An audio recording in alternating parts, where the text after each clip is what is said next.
کیا ایک انسان پوری سپر پاور کو شکست دے سکتا ہے، اور وہ بھی صرف ایک چال سے؟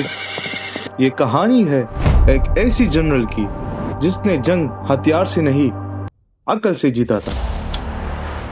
سال 636 عیسوی، مقام یرموک کا میدان۔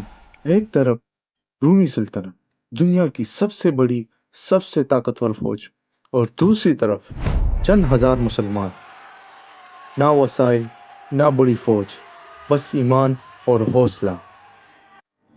رومی فوج صرف بڑی نہیں تھی، وہ تربیت یافتہ تھی، منظم تھی، اور ہر طرح کی ہتھیار سے لیس تھی۔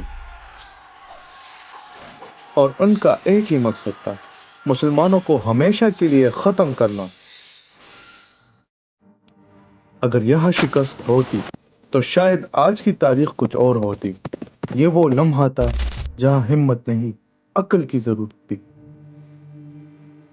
خالد بن ولید میدان میں کھڑے تھے۔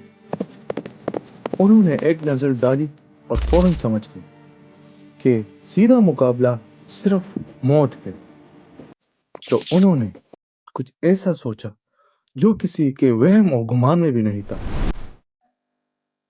انہوں نے اپنی فوج کو چھوٹے چھوٹے حصوں میں بانٹ دیا اور ہر حصے کو حکم دیا، تیزی سے حملہ کرو اور فوراً پیچھے ہٹ جاؤ۔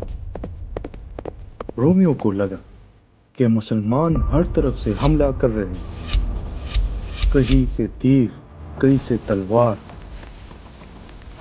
کہیں سے گھوڑے کی آواز، ہر طرف افراتفری۔ رومی فوج الجھ گئے، انہیں سمجھ ہی نہیں آیا اصل دشمن کہاں ہے۔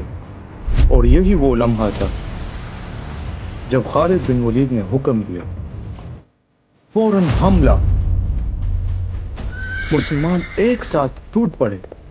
رومی فوج جو ابھی تک سمجھ بھی نہیں پائے، ٹوٹ گئی، بکھر گئی، اور ایک ناقابل یقین فتح تاریخ میں لکھی گئی۔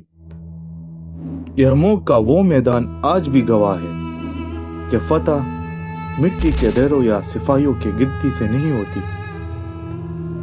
بلکہ فتح اس یقین سے ملتی ہے جو ٹوٹتا نہیں، اور اس عقل سے جو ہارتی نہیں۔ تاریخ طاقتور کے قصے سناتی ضرور ہے، مگر سلام صرف انہی کو کرتی ہے جو ناممکن کو ممکن بنا دے۔ میدان جنگ ہو یا زندگی کا جدوجہد، کیا آپ کے پاس وہ ایک چال ہے